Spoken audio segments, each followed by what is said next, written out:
Okay, good afternoon, Frank. Hello, Professor. This has been an interesting week, I should say.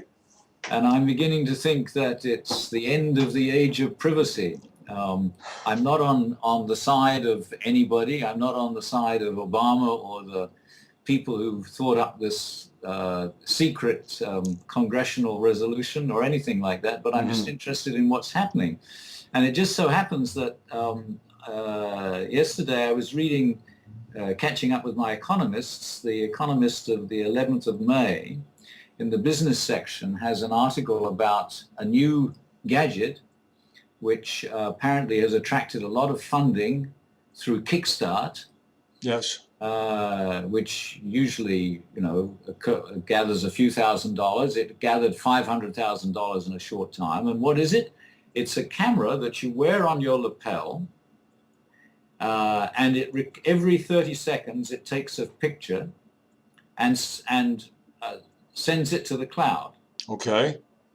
Now, it's not clear to me whether you take it off when you go to bed or not, or any other function, but it means that a lot of people are obviously interested in it because it immediately got financing. And it means that each of us who buys one of these things will have a continuous record of the whole of our lives on video in the cloud. Oh, and it's segregatable per individual? Yeah. I see. Okay, that's very interesting. So bear that in mind while we talk about what's Right. happening. No. I don't. Well, I think there's a couple of different things. I think that the younger generation, people under, say, the age of 30, just to pick a number, I think have different expectations of privacy than older people do. Exactly. And I was thinking about this. I was wondering, when did the idea of privacy as we have come to know it in the main part of our lives, when did that come to be? Because I'm sure 500 years ago, or even probably 200 years ago, people didn't think of privacy in those terms. Do you think they thought of privacy as being more ironclad, or just perhaps nothing that they thought of? They assumed that. I think when there were no written records for each individual, privacy, if the idea existed at all, must have had a very different meaning. And the way people like us have become used to the idea of privacy in the middle of the last century or the second half of the last century must have something to do with the Industrial Revolution and the age of literacy, which is really not the Industrial Revolution, but since the middle of the 19th century, when gradually everybody became literate and everybody had some sort of documentation that belonged to the state. Right. But from a historical perspective, though, I'm thinking, for example, of William the Conqueror with his Domesday Book, taking a census of all the structures and assets throughout Britain. Did that include people? I think it did. It included a number of serfs, number of free men, number of I think so. Yeah. So I mean, there was a counting done then, and I don't think that was the first by any means. I think throughout history there were numerous efforts by empires or leaders to try to just see what and who was in their domain. Well, the Roman Empire knew who was a citizen and who wasn't, and who was eligible for the Senate and who wasn't. But that's a there's very little privacy concerned in that, compared to the sort of privacy we're talking about now, who you're telephoning, who you're talking to. Well, the earlier antecedent would obviously be mail. Was there, to your knowledge, ever any record before the 20th century of the government intercepting mail or reading mail, or was it always regarded as sacrosanct? Think of how many man hours or of course, person hours it would have taken for the government to keep any sort of record when everybody had to sit behind a desk and write it down. Right. Well, there's no doubt that the digital revolution has come with great peril for those who believe that privacy is sacrosanct. And the current privacy crisis, I think, began very soon after the World Wide Web Yes. began to be part of everyday life in the mid-90s. And Google has been under attack Mm-hmm. of privacy for some time. Mm-hmm. Well, I think, as I said, the other side of the mountain are the expectations that younger people have toward privacy. And they don't have too terribly many expectations, I don't think. I mean, in fact, I think they're going the other way with things such as Facebook and Twitter and other applications to really do more and more sharing and erode the privacy walls. Facebook, you put all your private details. Yes, yes. What you had for breakfast, and no, it's a wonderful resource for burglars. Yeah. Yeah. So I don't know if they're using it yet, but they should be. So, but I guess the point is I saw an interesting statistic the other day that according to a Gallup poll, some 63% of Americans did not have any difficulty with the so-called eavesdropping and intercept projects that have been revealed, if in fact those are all accurate. I think it's another question of the old against the young. It is. The old don't want change to go so fast that they lose contact, lose everything that they grew up with. And the young don't know that, and they're interested in what's coming and all the new opportunities. And isn't it also a little bit of a symptom of increasing globalization? Because as more and more horizontal contact occurs, it almost by definition means that the boundaries of privacy are eroded. It's all comes with this intensification of social interaction, which is part of the merging of everything. That, yes, I think that since the time in the 1990s that globalization became a household word, the problems of globalization have been mainly problems between people who want the change to come faster and people who want to hold on to what we had before. And we've talked before, I think, in our weekly discussions about the problems between societies that are moving ahead fast and societies that haven't been moving ahead and are afraid of what the future is bringing. And I think that this is an instance of a new type of the same problem within societies between the old and the young, because privacy was such an important value for the last few generations. Yes. And I think it will not be an important value for the coming generations. And we're going to have to live through in the next 10 years or so the crisis of the clash of interests between the old and the young. Now, in the next 10 years, meaning until the young become more predominant simply numerically and their view begins to become the view, and the old begins to wither away. Yes, yes. I completely agree with you. I think 35 years from now, I think the interpretation of privacy is going to be unrecognizable as compared to today. And I think that it's not, I mean, it looks now as though it's a loss of a serious social and probably political and legal value. But in fact, it's a change in the quality of everyday life. And that's what's interesting, that what it means to be human is changing with this acceleration of the intensification of social interaction, so that whereas we used to take it for granted that we could go home and be on our own and nobody would know what we were doing or thinking, now we're spending more and more time interacting with other people and learning from the interaction and experiencing from the interaction, and that's raising the quality of our understanding of the world. Right, right. And that's what's moving ahead at a faster and faster rate and making privacy, I think, irrelevant.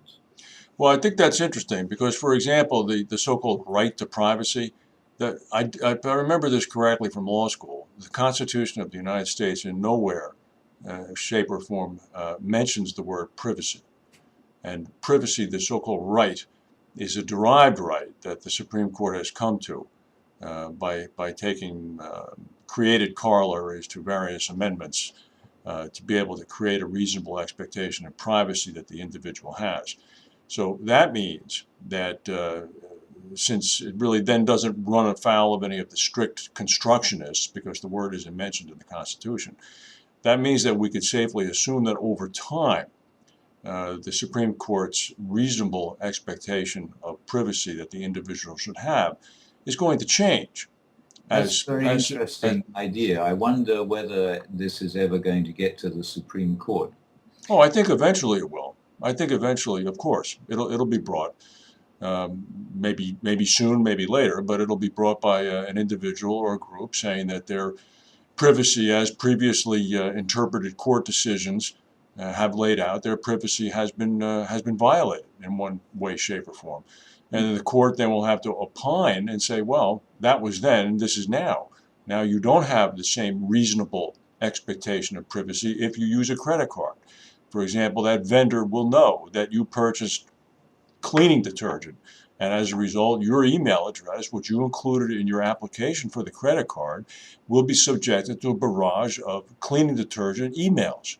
And that's just what comes with the territory. Yeah. If you use webmail, you get the ads that come with the content of your emails. That's correct. That's correct. And so far, I've avoided using webmail.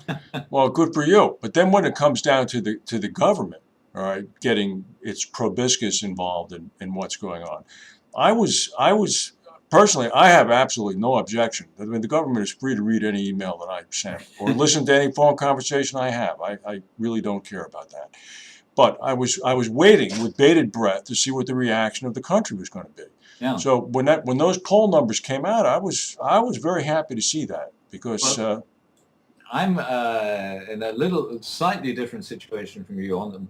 In principle, I agree with you that I don't care what the government knows about what I do, except that I know that a record is kept of every visit I make to the Iranian embassy in New York. Now, did you learn that as a result of this, or did you always know that? That a few years ago as a result of an interview I had with a federal agent. Yeah, let's call it a federal agent. Okay. And it makes perfect sense to me that that should be happening.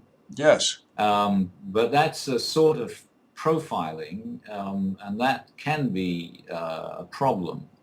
But what's interesting at the moment, as you were about to say, I think, is that the reactions that are coming out in Washington at exactly the time when the Bradley Manning case is in progress. And now there's this new case that may become a case, but nobody quite knows yet what's going to happen to Snowden. Mm-hmm. It's very interesting. I mean, this Rand Paul, I suppose Ayn Rand is involved in this as well. No, I don't think so. But he'd like to think that, believe me. Well, since I haven't read the Ayn Rand novels, I can't tell whether Rand Paul, who was apparently named after her, actually is learning anything from in his reaction to this, because his reaction is, I think, causing some dismay in some quarters, isn't it?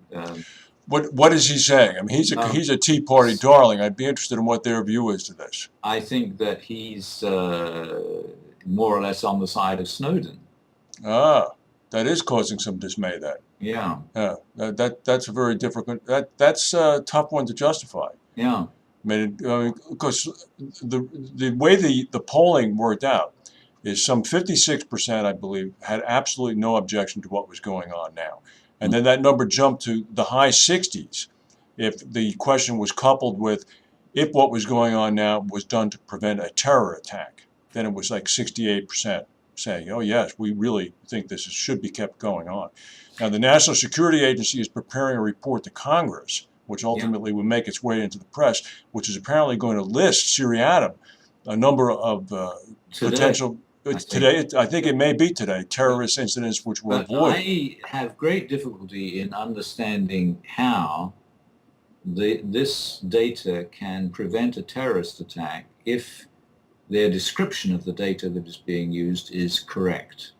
I don't think it is. I don't think it is. And I think that the more attention that gets drawn to it, the more they're going to have to tell us exactly what they are collecting and how it's being processed. And of course, they're arguing that that's exactly what they mustn't do, because that tells people how to avoid being spotted. But I find that argument difficult to understand as well. Well, remember, bin Laden stopped using cell phones when somebody tipped him off to an article in one of the London papers that the United States was tracking his cell phone. Yeah. So it's clear that habits will change. I mean, if people are trying to have bad motives, they'll adapt. Mm-hmm.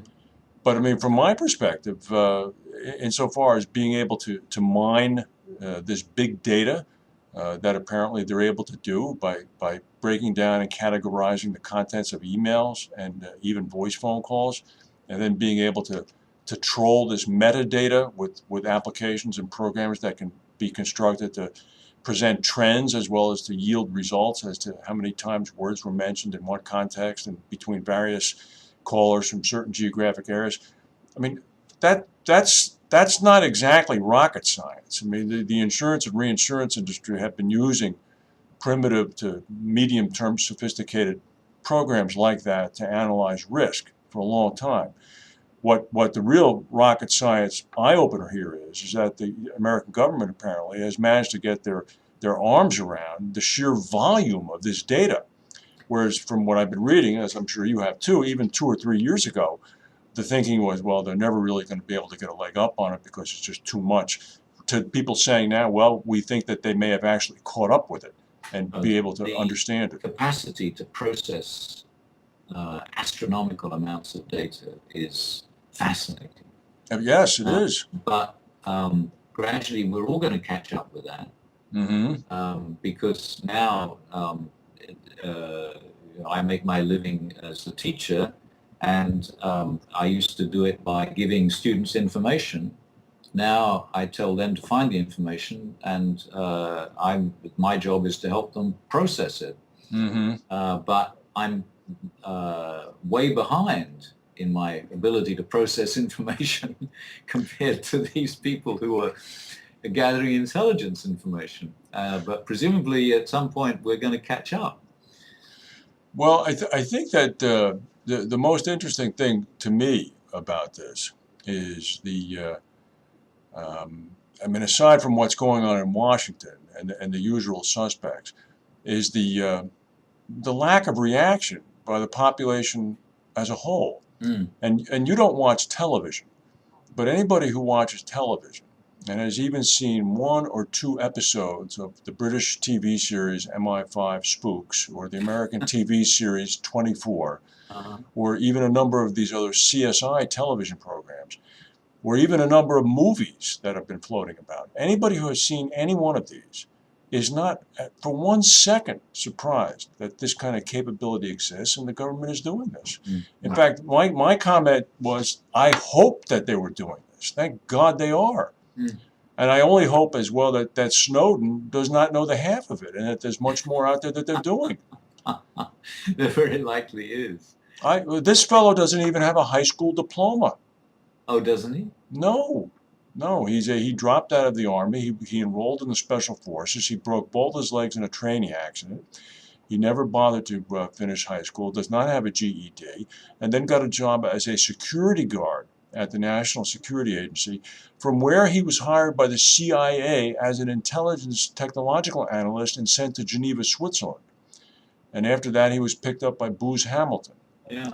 Well, I've been saying for some time, but all these qualifications are gradually ceasing to have any significance. Apparently so. And what that's going to do to the University of Pennsylvania that charges so much for selling them, I don't know. But it's very peculiar. Well, the one thing we can be sure of, by having mentioned all these key code words and buzzwords in this little discussion, we will be picked up by the National Security Agency's PRISM application, for sure. I think I'm going to have to reduce the number of emails I send to people in Iran. I would do that. All right. Well, all right. Well, thank you very much, Professor. I hope I'm still here next week. Yes, well, me too. Okay. All right. Bye-bye.